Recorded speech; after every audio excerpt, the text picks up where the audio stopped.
Representative, the Assemblyman, Ken Blankenbush, who represents Lewis County. In Oneida County, he represents Florence, Camden, Verona, Ansville, Vienna, and Kirkland. And Assemblyman Blankenbush is on the line right now. Good morning, Assemblyman. Yes. How are you? Thanks for coming on. And, we've always kind of we've left you out of the mix, but you are an Assemblyman that certainly represents a big part of our area. And, yeah, I have 10 towns in Oneida. So, okay. And, of course, we cover into Lewis County as well. Sure. So, Sure. All right. What do we first of all, is there a shot for, is Uber going to become legalized upstate, you think? I do think so. There's discussions going on right now that sound like they're moving in that direction. If, in fact, what I've always thought, if this is a holdup on the budget, we certainly can handle Uber outside the budget in its own bill, but I think it will.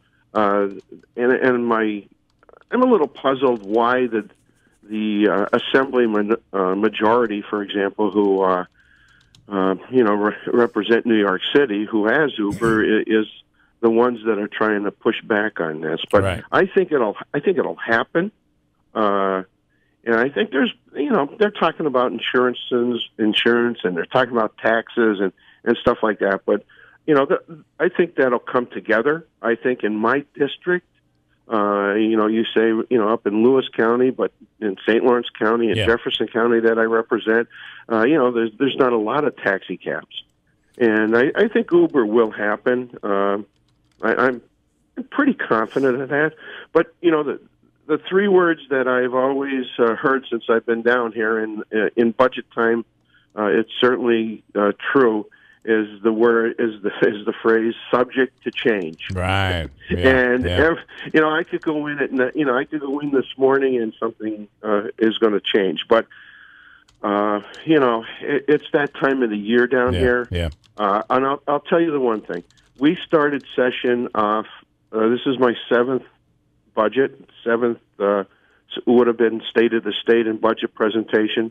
The governor started this session off with a lot of tension between the legislature. Oh yeah, I've heard it is never, in recent memories, never been so bad as it has been this session. Yeah.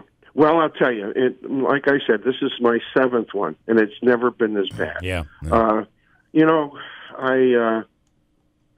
the problem is, and it didn't affect most of us in upstate New York, but the Assembly Democrats who are representing New York City last June was promised by the governor that he would make sure that the pay raise went through. Right. And they didn't get that. Yeah. And I'm telling you that there's not much being said about that down here, but I can tell you by just talking to members of the New York City delegation, they are still upset about that. Right. The speaker was promised it, and the governor reneged on it. And I still think that has an overtone of this year's budget. And it's not talked a lot down here, and I'm sure that the speaker doesn't want to bring that out to the public. But when you stand back in the lobby or have a cup of coffee with these guys, you could still see that there's a lot of tension between the governor and the legislature. What I find interesting is, despite the fact of everything, the Joe Parocco there, the bribery allegations, all the corruption that has gone on in Albany, how is it that it looks like it's unlikely that ethics reform is going to pass? Yeah, there's not even talk about it. Yeah. I mean, the governor gets up there early on in this session and talks about that. My understanding is, and Bill, you got to understand that we're getting bits and pieces of this. It's the old four men in the room now talking about it. Mm-hmm. It's the leadership going on. It's behind closed doors. And what we're doing is we're getting bits and pieces like we always do. Right. And then at the last minute, we're going to get these bills, and it's going to come down as a message of necessity, and it's just not the way to do business. Yeah. And so I'm not hearing anything about ethics reform at all. Which is shocking, considering everything that's gone on with Pre-Perara in the last couple of years. And our the other assemblyman who is in the majority is Assemblyman Brindisi, and he's out with a piece today critical of the fact that it's that 3 men or 4 men in the room mentality, and that upstate's really not getting good representation because of that. No, Anthony's right. I understand that going back a few weeks that he had his own state of the state and criticized the governor for not being in the area as much, and he's not been in the Mohawk Valley ever since the AMS deal didn't go, and he hasn't been upstate New York in up into the North Country either. It's again, you could tell this is a bipartisan issue, obviously, between, I agree with Anthony. I agree with a lot of things. And so we aren't getting, upstate New York is not getting its fair share here. Go ahead. No, go ahead. One final question is this issue of free tuition. Is that going to be free? Yeah, I don't know how it could be. Right, some got to be paid for somehow.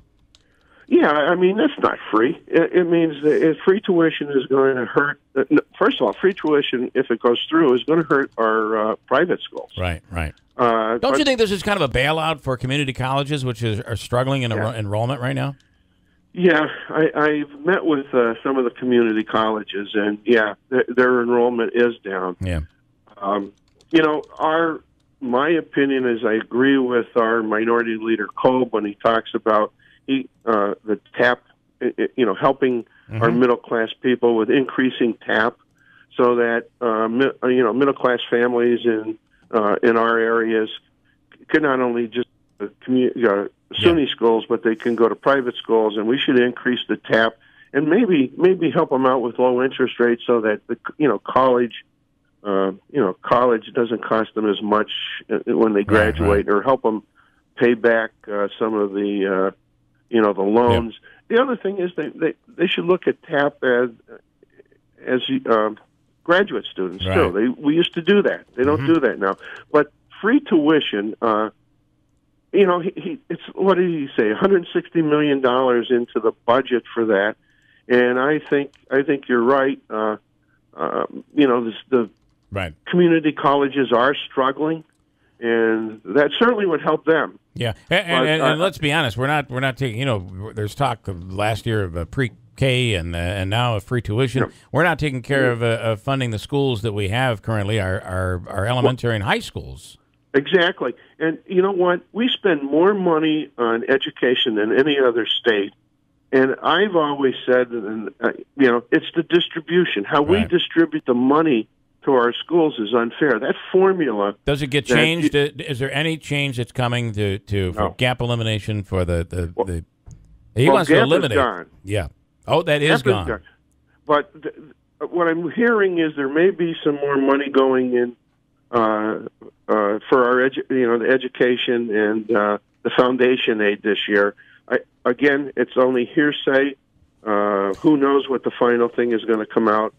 But But you say the gap. The money that is still owed to those school districts, though, he just wants to be forgiven and forgotten, and I'm not sure school districts should do that.